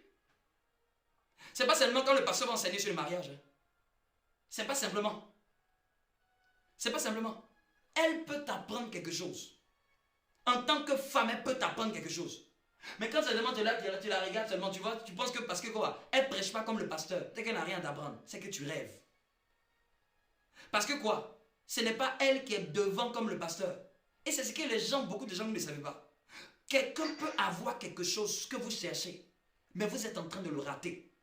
Vous êtes en train de le rater parce que vos yeux sont ailleurs. Parce que vos yeux sont ailleurs. Et je vous dis, un pasteur n'a pas tout. Un pasteur n'a pas tout. Toutes les églises qui sont grandes, ils sont grandes parce qu'ils ont pris à compter aussi sur les autres. Ils ont pris à compter sur celui qui fait la communication. Ils ont pris à compter sur celui qui fait le son. Ils ont pris à compter sur celui qui fait le reportage, celui qui organise. Ils ont pris à compter sur chacun. Laissez un homme de Dieu tout seul. Tous les hommes grands de Dieu que vous connaissez, que vous admirez, vous ne savez pas qu'ils sont à cause des autres. Vous pensez qu'ils sont devenus ce qu'ils sont par hasard. Même avec ta grande grâce, s'il n'y a personne pour te faire voir, tu vas être vu comment? S'il n'y a pas des gens qui sont partenaires de ton église, tu vas être sur les plus grandes flammes médiatiques comment? Toutes les grandes églises que vous admirez là, ils ne sont pas devenus grandes par hasard. Il y a des gens qui ont cru en eux. C'est avec l'aide des autres. Avec l'aide des autres. Est-ce que quelqu'un me comprend? L'aide des autres. Tu es qui pour ne pas avoir besoin de l'aide des autres? Tu es qui pour choisir? Tu es qui? Par exemple, regardez. Moi, il y a des formes d'humilité. Hein. Quand on était au baptême, quand il y a eu besoin de faire une tâche qui paraissait bizarre, j'ai vu que simplement 2 femmes mariées, ça baissait pour faire. Et puis, vous qui êtes célibataire, vous voulez gérer un foyer. Est-ce que vous savez ce qu'il y a dans un foyer? C'est-à-dire que, bizarrement, avec recul, j'ai vu que c'est les 2 femmes qui sont déjà mariées, qui n'ont pas eu de complexe à prendre la serpillière pour nettoyer. Ça me révèle un manque d'humilité chez les célibataires, femmes. C'est-à-dire que ça révèle qu'au fait, vous n'êtes pas prêt à vous abaisser dans quelque chose qui est ingrat. Vous voulez tenir un foyer comme ça. Dans un foyer, vous allez apprendre à vous abaisser. Si vous êtes orgueilleuse dans un foyer, vous allez le détruire. Dans un foyer, l'homme même souvent n'aura pas raison. Tu vas devoir t'abaisser. Parce que tu veux sauver ton foyer. J'ouvre seulement une parenthèse. J'ai dit bizarrement, c'est 2 femmes mariées qui n'ont pas eu de problème à le faire. Je parle à vous qui êtes célibataires. Vous dites, Dieu, donne-moi un mari. Donne-moi un mari. Quelle est ton attitude? Il y a des choses, ça doit venir. Vous devez chercher ce que les autres ont et ils ont la chose. Amen. Il y a des choses là. Il y a des choses là. On ne prie pas pour les avoir. Mais il y a des caractères qui ouvrent les portes. Je termine avec ça. Je termine avec un point. Avec un point. Permettez-moi ces 15 minutes. Amen. Quand souvent vous débordez dans vos séries là, vous n'êtes pas fâchés. Donc, permettez-moi. Permettez-moi. Parce que là, on dit les vraies choses. Est-ce que quelqu'un me comprend? Là, en plus, tu es chez toi. Tu es chez toi. Tu n'as pas pris de transport. Est-ce que je peux continuer? Est-ce que je peux continuer pour terminer ce que je veux terminer? Oui. Donc, troisième forme d'humilité, c'était l'humilité qui fait que tu considères les intérêts des autres. Vous négligez tout le monde et c'est le pasteur que vous considérez. C'est qu'il y a des choses que vous n'aurez pas des autres. Tu ne sais pas à l'église qu'il y a quelque chose que tu peux chercher et qui va te donner. Si vous négligez les autres, il y a des paniers que vous n'aurez pas dans votre vie. Il y a des paniers, des grâces que vous n'aurez pas dans votre vie. Verset 5. Donc, cherche à t'intéresser aux autres. Cherche à parler avec les autres. Cherche à trouver l'intérêt, un intérêt pour aider les autres.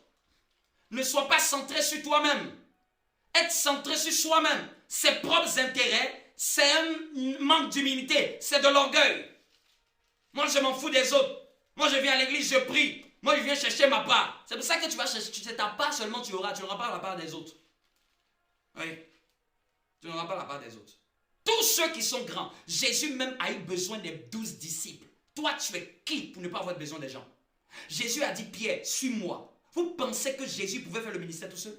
Jésus a dit, Pierre, suis-moi. Matthieu, suis-moi. Jésus a eu besoin de Matthieu. Jésus a eu besoin de Pierre. Jésus a eu besoin de Jean. Il a eu besoin d'eux. Il les a envoyés deux par deux. Allez-y dans les bourgades voisines. Allez-y prêcher l'évangile. Même lorsqu'il est ressuscité, il les enseignait pendant 40 jours. Il dit, il ne restez ici. Le Saint-Esprit viendra sur vous. Allez-y dans toutes les nations. Enseignez-leur ce que je vous ai appris. Jésus a eu besoin des autres aussi. Tu es qui et puis tu n'as pas besoin des autres. Tu n'as pas besoin de quelqu'un pour monter professionnellement. Tu vas échouer. Tu n'as pas besoin de quelqu'un pour apprendre certaines choses. Tu vas échouer. Vous échouez pas parce que Dieu ne met pas des opportunités devant vous. C'est vous qui êtes trop compliqué. Je vous dis aussi, quand on a revêtu l'humilité là, lisons, chapitre verset 5. Il dit, ayez en vous les sentiments qui étaient en Jésus-Christ. Les sentiments qui étaient en Jésus-Christ. C'est là que j'entre dans mon message. Jésus avait, dans d'autres versions, ayez le caractère qui était en Jésus-Christ. Jésus-Christ là n'est pas mort à la croix par hasard. Il a suivi un protocole d'humilité. Regardez, il dit, lequel existait en forme de Dieu n'a point regardé comme une proie à arracher. N'a point regardé comme une proie à arracher. La Bible dit qu'il y a donc lequel étant en forme de Dieu. Je vais prendre une autre version. J'ai dit verset 6. Verset 6. Verset 6. Verset 6. Verset 6. Lui, il est l'égal de Dieu. Écoutez bien. Lui, il est l'égal de Dieu. Parce qu'il est Dieu depuis toujours. Pourtant, cette égalité, il n'a pas cherché à la garder à tout prix. Ça, c'est l'humilité de ne pas s'abaisser, quel que soit son rang et sa position. Jésus était Dieu. Jésus n'a pas cherché à garder à tout prix cette position. Jésus est venu dans un saint homme. Est-ce que ta position ne peut pas te permettre de t'abaisser? Cet homme était pasteur et ça le dérangeait qu'un gardien lui dise on n'entre pas ici. Attends, tu sais qui je suis? Je suis le pasteur de cette église. J'ai plusieurs membres. Tu es qui? Parce qu'il méprisait le gardien d'un agent de cité. Il ne le considérait pas. Et Dieu lui a dû lui dire, tu es orgueilleux. Tu es orgueilleux. Tu méprises, tu ne respectes pas le gardien. Pour vous, vous croyez qu'on doit avoir un poste élevé pour être respecté? Pour être respecté. Apprenez à descendre. Est-ce que tu peux vivre si Dieu ne te donne pas cette position? Paul dit, j'ai appris à vivre dans la disette comme dans l'abondance. Beaucoup parmi vous, si Dieu vous fait perdre ce que vous avez, est-ce que vous pouvez toujours continuer à le servir? Est-ce que vous pouvez continuer toujours à le louer à la même cadence? Est-ce que vous pouvez toujours continuer à le chercher à la même cadence? Beaucoup d'entre vous, si Dieu vous fait descendre de votre position, beaucoup parmi vous, si un jour devant l'église, je dis que vous n'êtes plus responsable de ceci, vous êtes sûr que vous allez servir à la même cadence. Moi, un jour, on m'a fait ça. Mon pasteur devant l'église, sans dire à quelqu'un, il dit, vous voyez celui-là, il est diacre. Il ne sera plus diacre. Ça n'a rien changé en moi. D'ailleurs, même la preuve, c'est lui-même qui est venu dire, malgré que j'ai enlevé ce poste, cette position, il m'a servi loyalement. Vous, parmi vous que je connais ici, je sais que parmi 90%, si je dis aujourd'hui, tu ne fais plus ça dans l'église, c'est fini, votre visage se ferme. C'est fini. On vous a perdu comme ça. Quelqu'un me comprend? Si et je le fais publiquement, tu es sûr, tu peux venir être motivé de la même manière que tu es motivé, ça révèle que c'est ton poste qui est en train de te tenir à ses côtés. Parmi vous, si je dis, bon, aujourd'hui, tu t'assois, tu ne fais plus ça, tu es sûr que tu peux garder la même cadence de servir Dieu. Tu es sûr que ton visage ne va pas devenir triste. Tu vas même avoir du retard pour venir à l'église. Tu ne vas plus venir te mettre à cœur et dire, ah, on m'a enlevé cette charge. C'était à cause de la charge que tu servais Dieu. Pose-toi la question. Si le pasteur dit aujourd'hui, tu ne fais plus ça dans l'église, pose-toi la question, est-ce que tu peux continuer à faire la même chose, à garder ta motivation? Moi, je suis passé par là. Quelqu'un qui est humble et flexible, il peut perdre sa position. Il dit, mais tout ce qu'il avait, il a laissé. Est-ce que tu peux servir Dieu, obéir à Dieu, même si tu laisses ta position d'honneur? Pose-toi la question. Ou même à ton travail. Le pasteur Karambiri rendait le témoignage que comme il ne voulait pas se corrompre, un directeur dans le domaine financier économique de l'État est venu le mettre, il était directeur général, on est venu le mettre conseiller technique. Vous imaginez, un directeur, parce qu'il est pur, il est droit, il est loyal, il est simple, il est humble. L'autre veut voler, corrompre, et il a changé son poste pour le mettre conseiller technique. Il n'a pas commencé à dire non, il est vaincu. Ça, c'est le diable. Il est Satan. Il a dit, maintenant, ne m'appelez plus directeur général, appelez-moi conseiller technique. Il a fait son travail de conseiller technique. Vous savez ce qui s'est passé? Il y a eu un remaniement ministériel. Il a eu un poste plus haut gradé que le poste de directeur général. Vous imaginez? Vous imaginez? Si c'était toi, ah, l'Éternel ne m'aime pas. Être humble, c'est aussi descendre même d'un niveau inférieur par rapport à ce que tu avais. Avant, tu touchais ceci. Tu touchais telle somme. Maintenant, Dieu t'a donné un poste, tu touches moins. Tu n'as pas l'humilité de bénir Dieu pour ça. Peut-être c'est pour te préparer à quelque chose de plus grand. Tu cherchais un travail avec telle fourchette de prix. Mais Dieu t'a donné ceci. C'est ceci que tu as trouvé. Mais tu te plains. Tu te plains. Tu te plains. Tu te plains. Comment tu peux? C'est que tu veux dire à Dieu que non, tu ne mérites pas ça. Peut-être c'est ton test. Quelqu'un me comprend? Je suis en train de chuter. Quelqu'un me comprend? Est-ce que quelqu'un me comprend? L'humilité de savoir s'abaisser des postes élevés à un poste inférieur. L'humilité, il dit, mais tout ce qu'il avait, il a laissé et il s'est fait serviteur. Il s'est fait serviteur. Il est devenu comme les hommes. Et tous voyaient que c'était un bien homme. Il s'est fait plus petit encore. L'humilité ne se fait plus petit. L'humilité qui se fait plus petit. Je vous pose la question. Si aujourd'hui on dit tu ne fais plus ça, tu es sûr que tu vas continuer à garder la même faveur? Pose-toi la question. Si aujourd'hui je ne te donne plus les mêmes privilèges, si aujourd'hui par exemple même je ne te donne plus la même attention, si aujourd'hui, bizarrement, je n'ai plus le temps, je ne te donne plus la même attention, tu es sûr que tu peux être toujours garder ton engouement pour Dieu? Tu es sûr? Jésus s'est fait plus petit. Toi, tu es qui pour ne pas te faire plus petit?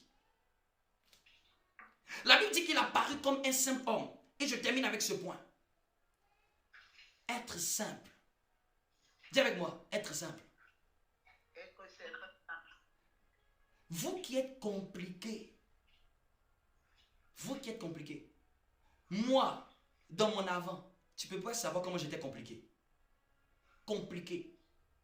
Même dans mes choix culinaires, compliqué à outrance. Avec Dieu, j'ai appris à être moins compliqué.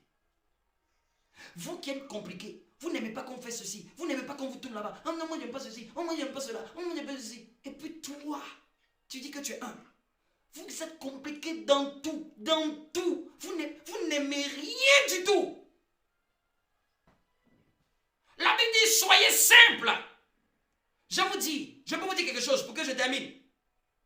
L'un des critères qui a fait que j'ai choisi ma femme, c'est la simplicité.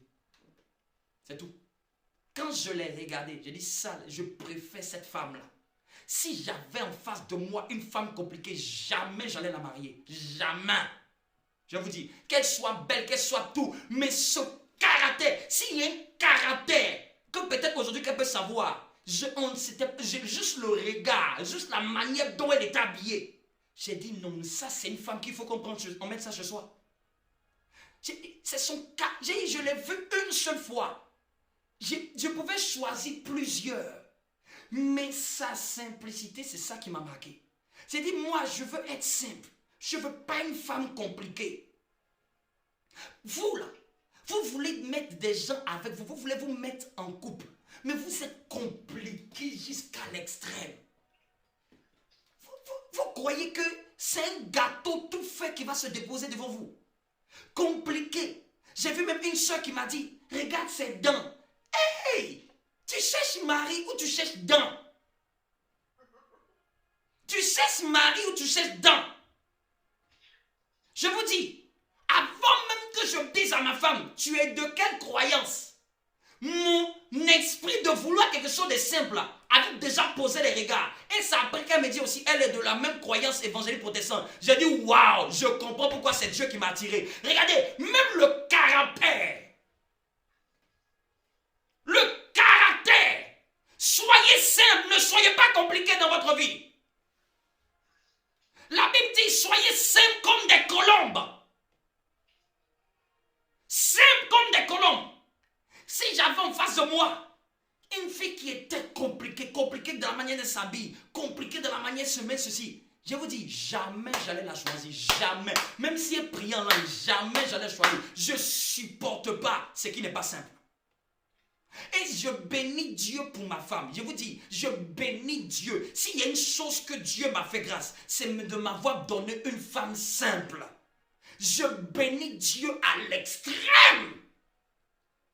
Ma femme ne me casse pas la tête pour les choses que les autres femmes peuvent me casser. Ma femme, elle ne connaît même pas ce que vous allez appeler Dior, Chanel. Elle ne s'en fout de ça.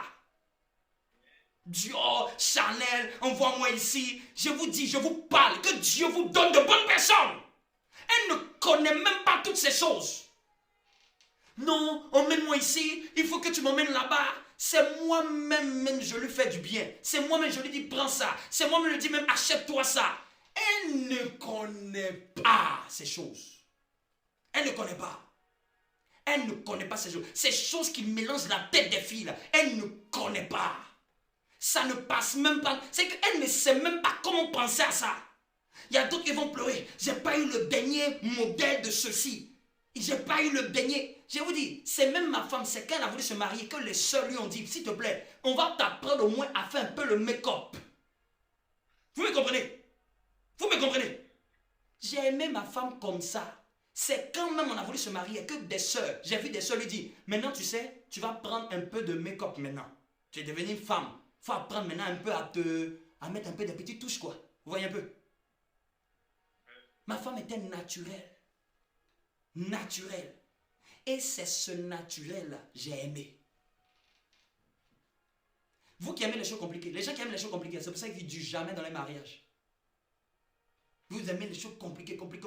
L'homme n'a qu'à ceci, la femme n'a qu'à ceci. Tu regardes partout, tu es devenu analyste, business analyst. Tu analyses tout, Je n'ai pas dit que ma femme, elle a toutes les meilleures qualités. Chacun, même moi-même, j'ai mes défauts. Et chacun de nous a ses défauts. Mais si tu dois regarder les défauts de quelqu'un, tu ne vas jamais choisir quelqu'un. Et je vous dis, quand vous voulez choisir quelqu'un, choisissez par rapport à un trait de caractère. Le caractère, ça ne trahit jamais. Ça ne trahit jamais. Quelqu'un dans ses débuts qui est simple, il va rester simple. Ma femme, pour qu'elle me marie, je ne travaillais pas. Mais elle croyait que j'allais travailler. Si elle était compliquée, tu n'as pas encore travaillé. L'appartement, Il est où l'appartement? Il est où la voiture?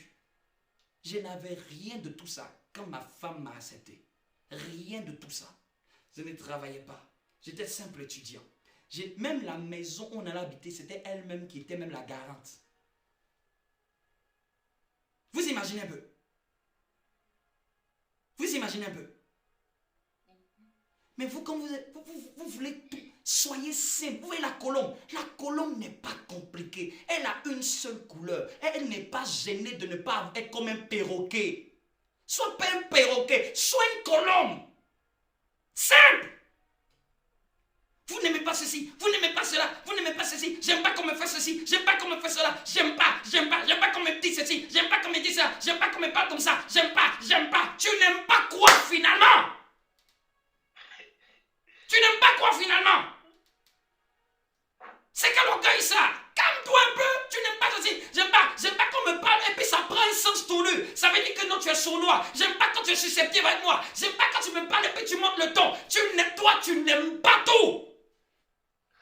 J'aime pas quand le pasteur porte la cravate comme ça. J'aime pas qu'il porte la cravate jaune. J'aime pas quand il porte la cravate bleue. J'aime pas qu'il commence à crier. Tu n'aimes rien du tout. Quand vous écoutez là, c'est tout ce que vous n'aimez pas. Même quand vous êtes à l'église, au lieu de chercher, au lieu de célébrer les qualités, c'est tout ce qui n'est pas parfait que vous êtes en train de focaliser vos yeux. Non, j'aime pas ceci, ce n'est pas encore ceci, non, ce n'est pas encore cela. On n'a même pas 2 ans d'église. Tu me demandes d'être comme les gens d'être 20 ans. Tu me demandes. Vous me demandez d'être comme des gens dans les églises depuis 20 ans. Amen. Soyez simple. Faites avec, si c'est ce qui est là, faites avec ce qui est là et perfectionnez. Je vous dis, même l'excellence, ça ne vient pas en un jour. Je vous dis, ça ne vient pas en un jour. Ça ne vient pas en un jour. C'est étape par étape. On n'aime pas la médiocrité, mais si c'est ce qui est là, on fait avec ce qui est là. Non, moi, j'aime pas quand le culte en ligne. Moi, j'aime pas ceci. Tu n'aimes rien du tout. Rien du tout. Tu peux regarder séries, Netflix, tout en ligne. Mais quand c'est culte, maintenant, tu peux pas. Tu peux pas attendre. Là, maintenant, on peut parler. On nous dit dans bientôt, peut-être début juin, on va commencer le culte. Faites simple. Je m'adapte. Si je dois faire avec, je fais avec. C'est pas moi qui invente les salles. C'est pas moi qui crée. C'est pas moi. C'est pas moi. Si on doit rester mais en ligne pour que juin on entre dans notre salle où on a une opportunité, si c'est ça qu'on doit faire, on s'adapte et on fait. Mais quand vous êtes compliqué, si vous êtes compliqué, vous n'allez rien réussir. Même les choses qui vont venir à vous, Dieu va emmener un homme, vous allez le mépriser. Vous allez croire que ce n'est pas lui. Tandis que vous voyez tout, vous le voyez vous voulez l'excellence dans tout. Il peut venir informé vide, mais travaille jusqu'à ce qu'il va devenir parfait. Même la terre était informée vide, ça n'a pas choqué Dieu. Je veux dire à quelqu'un, l'humilité qui rend simple. Regardez là où vous êtes trop compliqué. Commencez à diminuer. C'est ce qui va vous rendre aveugle. Vous êtes devenu trop compliqué maintenant. Trop compliqué. Tout le monde te le dit. Toi, tu as tes humeurs dans tout. Tu as 100 listes des choses que tu n'aimes pas. J'aime pas ça. J'aime pas comme ça. On sait que tu n'aimes pas. Mais quelqu'un de simple, il s'adapte. Quand vous êtes trop dur, vous manquez d'humilité. Est-ce que vous savez ça? Le fait d'être dur, rigide, dur, vous n'êtes pas prêt à vous adapter. Quand quelqu'un n'a pas une facilité d'adaptation, il manque d'humilité. Il manque d'humilité. Vous êtes dur. Vous vous adaptez. Les enfants s'adaptent partout. Mais c'est quand les adultes sont devenus orgueilleux, durs, ils ne s'adaptent plus. Regarde, est-ce que tu peux facilement t'adapter? Ça révèle une forme d'humilité. L'humilité de s'adapter facilement. Est-ce que tu t'adaptes facilement à un changement? Ou est-ce que tu es résigné à des changements? Est-ce que tu es résigné? Dans ma société, on devait changer un logiciel. Si tu es résigné, tu vas partir. Si tu es humble, tu t'adaptes et tu fais avec. Il y a des choses, ça va devoir changer. Il faut avoir l'humilité de t'adapter. Il ne faut pas avoir l'humilité d'être bloqué, dur, rigide. C'est ce qui vous fait défaut. Est-ce que j'ai parlé à quelqu'un ce matin? L'humilité d'être simple. L'humilité d'être simple. L'humilité d'être simple. J'ai dit, je bénis Dieu.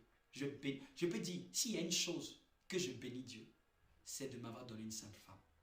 Ah, c'est la paix pour le... Je n'aime pas être fatigué. Je n'aime pas qu'on me casse la tête pour le... J'aime ce qui est simple. Ce qui est simple, on fait ça simple. Tu es simple à quel niveau? Tu es simple à quel niveau? Simple à quel niveau? Tu veux tout. Tout en même temps. Simple, c'est quelqu'un qui ne se met plus trop d'artifice. Il se concentre sur l'essentiel. L'humilité, c'est le plus grand caractère qui fait que des gens peuvent rester ensemble. Je vous ai dit, hormis l'infidélité, c'est l'humilité qui fait qu'un couple reste ensemble. L'humilité. Parce que si tu es orgueilleux, tu vas chasser ton vis-à-vis. Que Dieu nous bénisse. Que Dieu nous bénisse. Que Dieu nous bénisse. Que Dieu nous bénisse. Que Dieu nous bénisse. Qui dit que Dieu nous bénisse. Qu'il te donne cette humilité. C'est l'humilité de Jésus. Jésus a dû s'abaisser. On va prier pour clôturer. On va prendre le repas du Seigneur. Toi qui l'as préparé, nous allons prendre le repas du Seigneur. Jésus a dû s'abaisser. Tu le vois là, la croix comme ça. Là. C'était Dieu. Hein? C'était Dieu. C'est humiliant d'aller à la croix. C'est humiliant. Si vous n'apprenez pas à vous humilier vous-même, c'est les situations qui vont vous humilier. Le véritable humble, c'est lui qui s'humilie soi-même d'abord. Humilie-toi toi-même et Dieu t'élèvera. Et c'est pour ça que la Bible a dit, c'est pourquoi Dieu l'a souverainement élevé. À cause de tout ceci, quand vous lisez jusqu'au verset 9, à cause de tout ce caractère, Dieu a dit, tu es digne d'être élevé. Dieu n'a pas élevé Jésus parce que Jésus avait les yeux bleus. Dieu a élevé Jésus parce qu'il a eu l'humilité d'obéir, d'aller jusqu'au bout. Prions. Aujourd'hui, nous commémorons. Nous bénissons Dieu pour ce repas. Ce repas est le fruit digne d'un homme qui nous a montré l'humilité. La Bible dit qu'il s'est humilié jusqu'à la mort de la croix. La mort des bandits, la mort des brigands. Jésus s'est humilié jusqu'à la mort. Jusqu'à la mort. Jusqu'à la mort. Tu peux obéir jusqu'à où? Toi, tu peux accepter d'obéir jusqu'à quel niveau? Jésus a obéi jusqu'à la mort. Quelle grande humilité! Quelle grande humilité! Par ce sang, par ce pain, nous le prenons avec humilité de cœur. Nous reconnaissons que tu es vraiment plus humble que nous, plus simple que nous, plus simple que nous. Au nom de Jésus, je bénis ce repas. Je bénis ce repas. Donc nous avons terminé. Je veux relâcher la grâce. Que Dieu te fasse comprendre l'humilité. Que Dieu te donne les clés qui vont être, à partir de tout ce qu'on a dit, qui te donne un cœur humble. S'il y a des points de prière, c'est de prier à la maison. Demander à Dieu un cœur simple, un caractère simple. Demander à Dieu l'humilité de voir la grandeur dans les autres. C'est que tous les points que j'ai touchés là, vous pouvez prier par rapport à ça. Vous me comprenez? Prier par rapport à ça. Les points que j'ai touchés, où tu sens que ça a piqué ton cœur, c'est que prie par rapport à ça. Priez pour être simple. Priez pour de voir la grandeur dans les autres. Priez pour vous donner à Dieu, apprendre à vous abaisser vous-même. Amen. Que la grâce de Dieu soit sur vous. Pour ceux qui vont aussi apporter leurs dîmes et leurs offrandes, la communication mettra le lien. Vous avez même sur le groupe, le RIB de l'église, vous avez le lien PayPal. Aussi, c'est notre manière humble de dire à Dieu merci pour ce que tu nous as donné, mais nous te donnons aussi ta part. Amen. Même semer, c'est une preuve d'humilité. C'est une preuve de dire que je n'ai pas peut-être beaucoup, mais ce que j'ai, je te donne. Je n'ai pas tout, mais ce que j'ai, je te donne. Donnez avec joie. Donnez ce que vous avez. C'est pour l'avancement de l'œuvre de l'église. Amen. Je relâche la grâce sur vous. Je relâche la paix sur vous. Que cette semaine soit une semaine encore brillante, remplie de gloire. Que la gloire que vous attendez s'ouvre pour vous à cause des clés de l'humilité que vous allez pratiquer au nom de Jésus. Que Dieu protège vos avoirs, que Dieu protège votre famille, que Dieu protège votre maison, que Dieu protège vos enfants, que Dieu protège vos finances, vos foyers, que Dieu préserve votre santé, qu'il préserve votre chemin au nom de Jésus. Ainsi, je vous ai béni. Que Dieu se souvienne de vos semences. Soyez bénis, vous et vos familles, vos proches. Passez une bonne semaine. No, no, I give up. No, no, no, no, I give up. No, no, can't deny.